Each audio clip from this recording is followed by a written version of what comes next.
This is Carl Irwin with a follow-up tutorial on scoring to picture.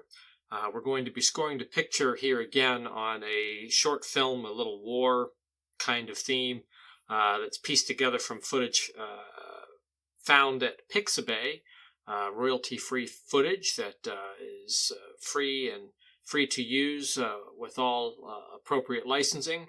And I highly recommend Pixabay if you're trying to put together something to some kind of footage to score against, to practice against, that you can share online. Otherwise, a good strategy for practicing your film scoring is to take movies that you have and just remove the audio track, and you can rescore the picture without any kind of audio, sound effects, or dialogue in the background, just to practice. However, to share online so that other people can see your work, you need to get royalty-free footage. Pixabay is a great place to do that.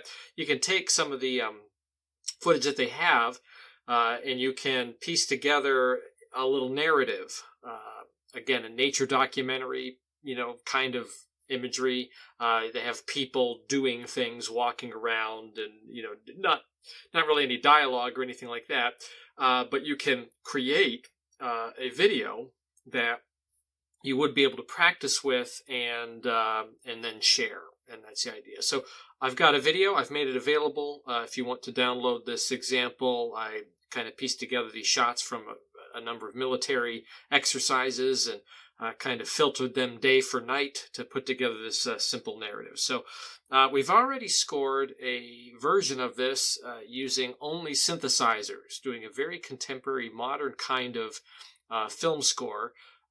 Where we're dealing with soundscape, really, not musical gestures in any way, but just sounds, pitches, but not necessarily intervallic pitches that are musical in any real sense, but just sound in general, and using otherworldly kind of sounds that are non-acoustic, not instrumental sounding, and then piecing together a soundscape score. This version we're going to look at is going to reflect a sort of Hans Zimmer sort of type of film score, which is a little more hybrid. There's some acoustic instrumentation in there, but then there's also some electronic instrumentation. They kind of mix and mesh together. There is a vamp, a sort of rolling ostinato pattern of percussion, maybe some ostinato string patterns, things like that. Very, very mainstream sort of composition, has been for the last 20 years or so. Very popular in television scoring, television film score or TV media work. Also video game scoring. And then over again, the last 10 to 20 years has become more and more popular in film itself, mostly because of Hans Zimmer and his following. So that's the idea here.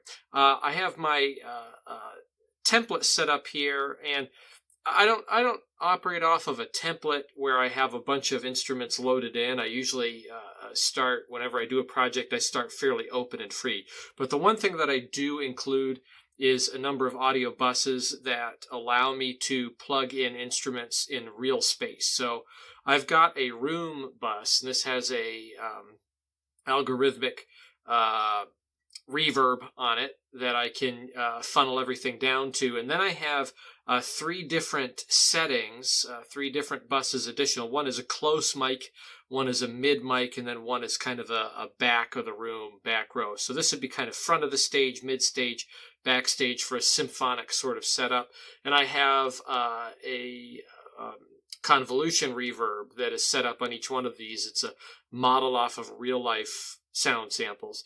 And these represent that kind of realistic setting, being close to the microphone in a large room, medium room, small room. And then I use these to kind of generate that essence of a stage space. So this is kind of the depth of my template. I have these mix buses, and then I have a couple of others. I've got kind of a general bus and then an auxiliary bus, just so I have a couple of extra places where I can dump down to. And then I dump all this down to a mix down bus before it goes to the master. And I think it's good to have a number of layers when you're mixing from a number of different sources before your master. That way you have at least one final bus before you get to the master that really doesn't have any effects on it at all. And that allows you to add something if you needed to. You could always add one more thing to that, or mix into a channel that has nothing when you've added a bunch of effects in other places. So anyway, all of that to say, this is the depth of my template. I don't create a big, huge template with a bunch of instruments on it. I just add instruments as I need. But I do find that it's nice to have this bus set up. And that's really sufficient enough to make everything tie together project to project to project. If I don't really monkey around with these settings and these effects, these particular kind of spatial effects, project to project to project, they do sound fairly unified. I might make a particular template if I'm doing a project where I'm doing a series of different pieces for an album or an extended play release, and I want to make sure they all sound like they were created in the same space. I would make a template just for that project. Anyway, so I have here loaded in some percussion, just orchestral percussion to start with. I'm going to be using a concert bass sound, a snare drum, and then a tom sound. There's other sounds. There's some cymbals, gongs, rolls, things like that. Some other kinds of auxiliary percussion part of this sample set. By the way, the sample sets that I use, because I work in Linux and I work in Ardour, this is all Linux, native Linux software. And again, as I said in the last tutorial, it doesn't matter what you use. It really does not matter. Unless you're doing collaboration and you need to share project files with somebody, it doesn't matter what software you use. It doesn't matter what sound samples you use, as long as they're good, as long as they work well. The ones that I use, native in Linux, is a virtual playing orchestra by, I think it's Paul Battersby, put that together, and it's based on a number of different open source sample sets. Another one is Versillion Studios. There's a community chamber orchestra. And then also there's a community project where people submit various samples. These are all in SFZ format, so they can be used in other platforms and in other programs as well, as long as you have an SFZ player. It's got more exotic instruments in it, which we'll get to in a minute. But these are all live sample recordings. The virtual playing orchestra in particular has a lot of velocity layers and has crossfading capability, which we'll look at here in a moment, which is really useful for realism in terms of entering data and then also editing it as well. So can be used in any other digital audio workstation of your choosing. Very, very powerful and completely free sample set. All real sounds, real instruments, real locations. Very powerful. Very, very powerful with enough tweaking and the proper application of additional effects and layers. It really can rival any library you can find. So a well-kept secret for Linux users, virtual playing orchestra. Another one is a Sonatina symphonic orchestra, which I have an SFZ converted version of that. That particular sample set was originally made for SF2. Sound font, but I have an SFZ for that. And then I have a variety of other sound fonts, just a ton of sound fonts, some that I've made personally that I can use as well from my own sources, and then other ones that have been compiled from open source projects and Creative Commons projects. So anyway, that's what we're using. So it's Virtual Playing Orchestra and Sonatina Symphonic Orchestra and Versillion Studios. So let's play this back and just kind of get a vibe for what's going on here. I put a couple of markers in here for a couple of hits that I kind of want to pay attention to. So I'll just kind of audition what's going on here.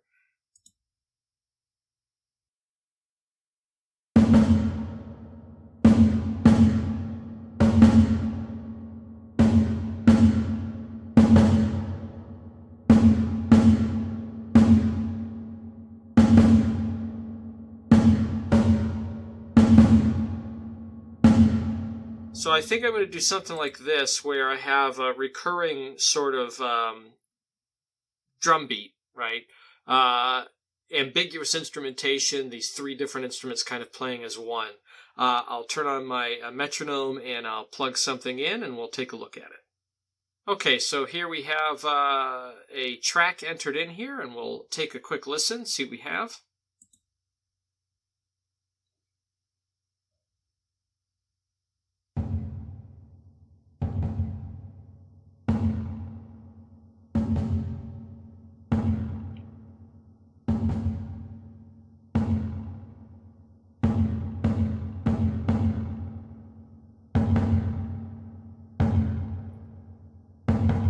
So you get the idea here, what we've entered in.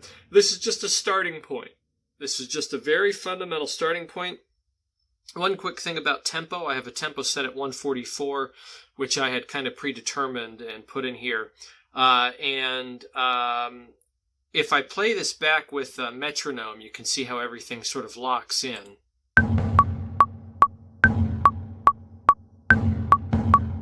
So whereas on the last project we were working freely because we weren't using any kind of meter or tempo, here we want to lock in. If we're going to be using ostinato patterns, we need to make sure that we're locking into a tempo. So let's take a look at another layer. We'll add maybe a second percussion layer with some more exotic drums.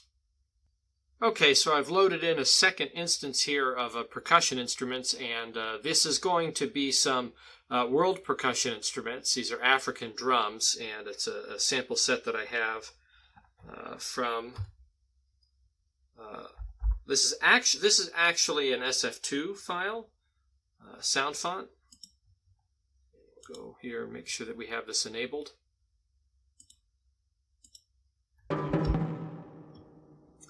So we have these instruments. So what I'm going to do is I'm just going to find a couple of spots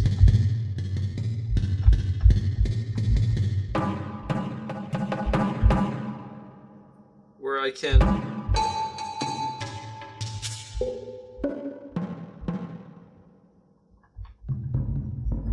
some low instruments.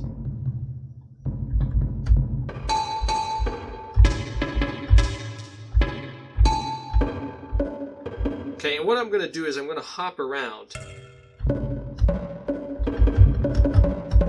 playing at least 2 drums at a time. So I'm always pressing on 2 or 3 keys at a time, but I'm going to be moving kind of in a random pattern, but a rhythmic pattern. And if we turn on our metronome here, we can kind of audition what's going on. I think I'm going to want to start this later on, but let's just see if we can get somewhat of a groove going.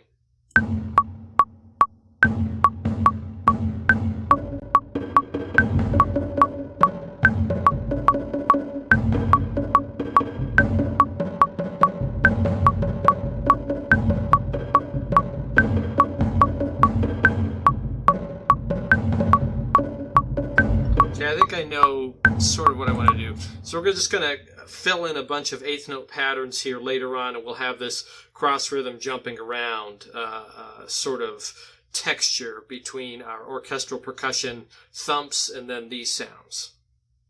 Okay, so we have a section here, and I've added a couple things, actually. I added a shaker sound, and then I added some other drum sounds. So let me just cue this up. You can hear what we've added. You can hear that shaker in the background.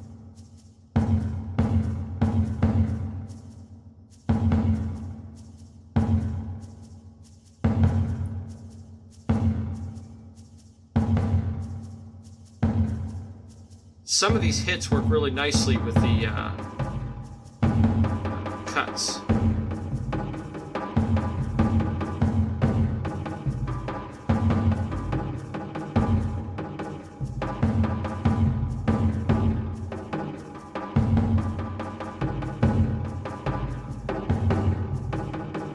So some syncopated patterns going on in there. I think what we need to do now is we're going to add a string ostinato pattern. So we'll just use some low kind of low string section, cello bass, sort of ostinato pattern on 2 chords. Vamping between 2 chords is a very Hans Zimmer kind of thing to do, and it's very popular. A lot of people are emulating that in film today, and certainly in television. So let's see if we can create something like that. We'll bring up a string sample. Okay, so we have some strings here. This is virtual playing orchestra, and one thing I can show you about this is the way that this works with a modulation wheel. You can play and use the mod wheel to crescendo, decrescendo, and it moves through a crossfade of sample sets. Extremely powerful. In addition, the velocity, how hard you hit the key, changes the articulation. So if I hit it quite lightly, it'll be a legato entrance, and if I hit it hard, it adds a more of a marcato accented sort of attack. And this is how it works for the entire sampled sound set. Very, very powerful SFZ sample set. Again, completely free, real instruments from a number of really solid open source sources, and perfectly legal and licensed. So you can download this online and use it in your projects, and it will rival anything. Again, given that you use the appropriate filters, if you EQ it, modify it a little bit, add the right amount of reverb. They're very, very dry. If you listen to these sounds just by themselves, they're all quite dry, which is probably good. It's probably better that they're all quite dry, because then it allows you to put them in the same space much more easily. So let's try this. I'm just going to turn up my velocity all the way. So I'm going to push the mod wheel all the way up, and I've settled on this pattern. So I'm working in minor third relationships with just one chord change in there, and we'll kind of play this ostinato pattern. We have the metronome on. Let me just audition this real quick and see if we can make sure that this is what we want.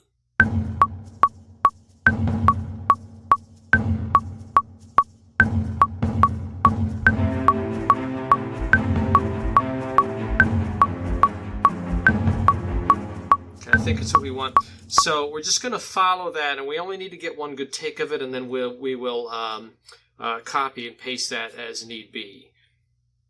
Okay, so we have our ostinato pattern entered in here. We can see how it lines up.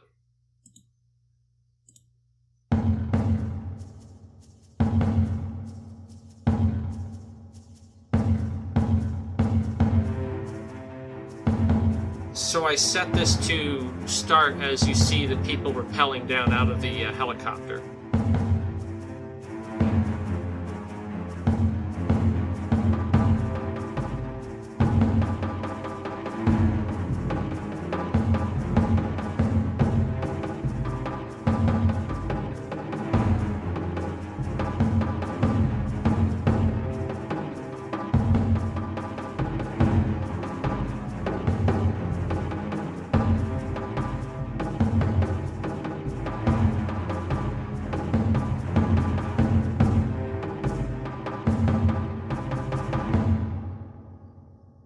And I was able to cut it right at that moment when we get to the room. The next thing we're going to add to this, let's add some brass sounds. So we're going to get a brass sound, and we're going to do the sort of low brass, long crescendo, decrescendo sort of effect. Again, very popular in this kind of scoring, where you have ostinato patterns going, and then you have sort of a low brass effect that goes from a very, very soft dynamic to a loud, raspy dynamic with these hairpin dynamics between. So let's pull up a sample, and we'll add a couple more tracks. Okay, so we have this, this is a brass ensemble patch. It's actually all of the instruments in the orchestral brass section, and they've been cross-faded together, and they transition by range. So if you play very high in the range, you'll play trumpet and horn, and then in the mid-range you'll play some low trumpet, horn, and trombone, and then in the lower range you'll hear a horn, trombone, and tuba, and then eventually just trombone and tuba, and then just tuba. On the very top you just hear trumpet. So it's a very good kind of all-purpose brass sound, especially for something like this where you're not trying to play full orchestration. You just need a very basic sound. So this is, again, the way that this mod wheel feature works on the virtual playing orchestra. If I play a note, you can hear that crossfade using the mod wheel, just very seamless, working through the samples, and you get a change in timbre. So what we're going to do is work with maybe these two notes from the ostinato pattern that we played for the strings.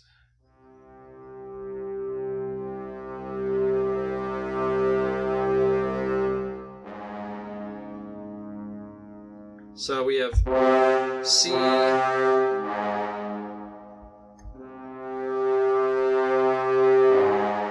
C and A flat.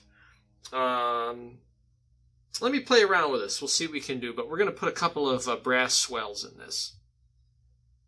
Okay, so we have a number of swells, brass swells, written into this, and we'll see how this works. Let's hit play.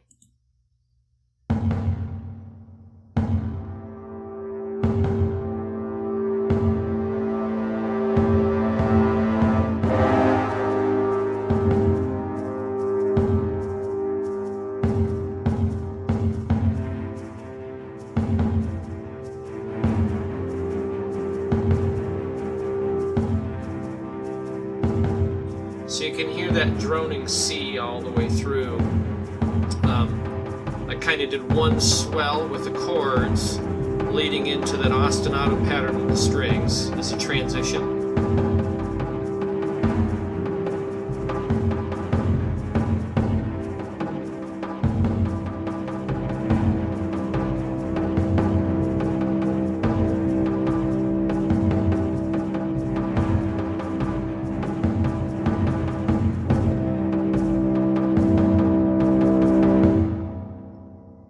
Hear a big crescendo there up to that cut again. Let's add something else. We're going to add in let's try to get into some more exotic sounds. Maybe some synthesizers or maybe some other exotic string instruments. Okay, so I've added an instance of Zin Fusion, and I found a sort of pad, kind of an otherworldly pad, leaning on some of the techniques we looked at in the last variation of this project. And what I'm going to do is sparingly, I'm going to put it in some of the open spaces where we don't have other instrumentation going on. We'll use it as sort of atmospheric, an underlaying atmospheric sort of quality, or as a transitional sort of sound. So this is the sound we're looking at. Can hear that drone underneath it. Hit a little harder. It's got a very long decay. You can see after I release the note, it continues on for quite some time. So what I'm going to do is I'm going to place it kind of here at the beginning, and I might place it really quickly here at the end as we come into this final hit for the title. Just very sparingly, I will lay in this sound. Okay, so we have our sound laid in here. Let's see what we have.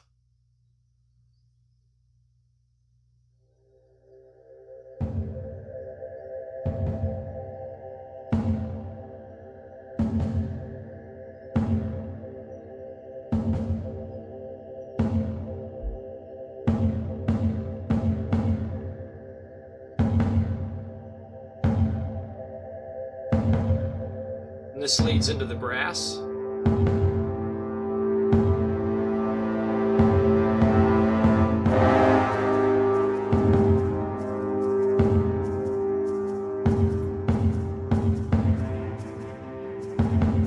Again, we're not trying to hit every single transition, but we want to hit some of them.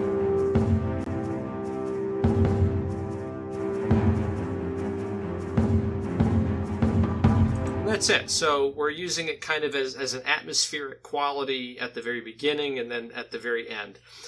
Let's add one more,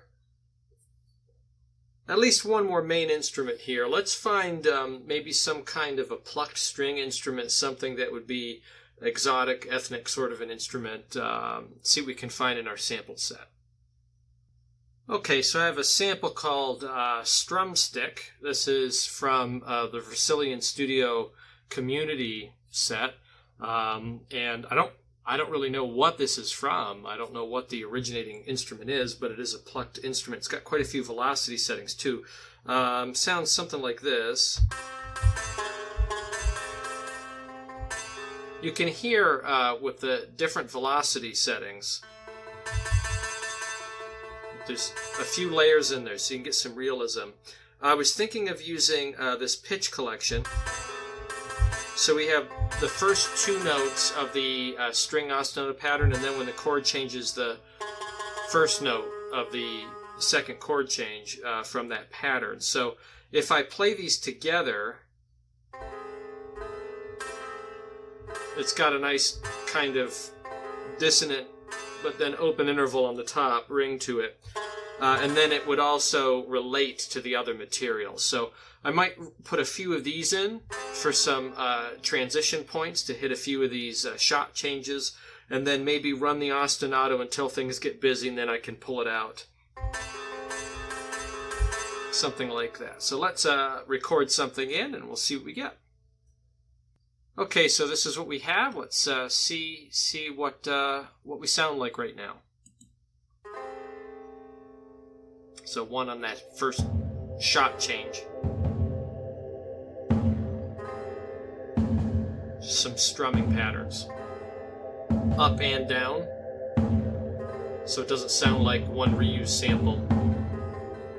And here we roll that ostinato pattern using those pitches that we've already established.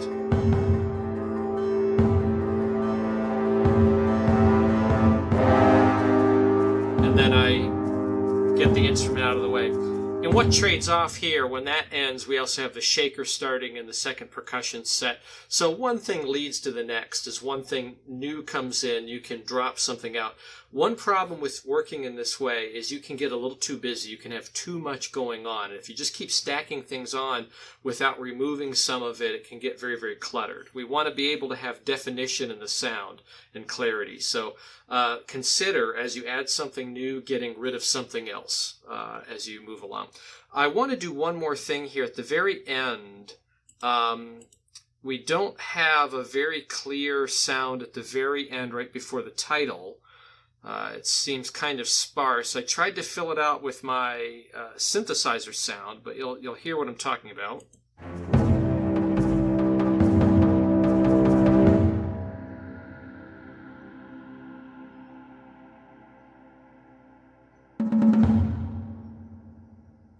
So what I want to do is I want to have kind of a reverse sound coming into that, and something that works really well is just a reverse piano. So if you play a piano note and then reverse that, so bounce it out, reverse it, it makes for a very interesting effect. Let me see if I can cook that up real quick, and then we'll take a listen. Okay, so I've added my reverse piano sound. I have it over here. I just recorded it from the virtual playing orchestra sample set, or one of my sample sets. Just I think I did it was 2 notes in an octave. It's just a couple of C's. Again, this is all kind of in the universe of C, very easy to play in. I'm not a terribly proficient keyboardist, so I keep things kind of on the white keys as much as I can. You can always transpose whenever you're working in digital environment. So I recorded that, and then I bounced it out and reversed it, and then I put a fade on that so that it kind of fades in very cleanly. So this is the final outcome here on this last hit.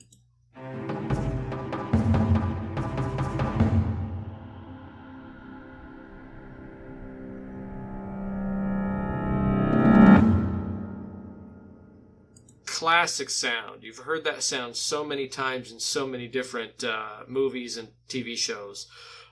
Just a really, really good use of a simple reversal. There's really nothing on that. There's no effects on it other than the main reverb effect from the room reverb. It's just a reverse sound. Cymbals are good for reversal. Piano's good for reversal. Low sounds are really good. It just creates a very interesting, ambiguous electronic sound. It's got an electronic quality, but because it is an acoustic sound, it sounds acoustic as well, and it's just hard to define what made that sound. And then it's kind of the reverse accentuation that you would think of with a sound, where something happens and then it is accentuated by having something attack. By doing the reverse sound, you actually accentuate a moment by creating a vacuum of sound. The sound continues and then it immediately stops, and by that stopping you accentuate the moment. In this case is the appearance of the title. So let's watch the whole thing, and you can see this cue, and then we'll talk about where we'll go next.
So that's the second variation on this scoring to picture little series, using the techniques of kind of contemporary film score composers, that Hans Zimmer,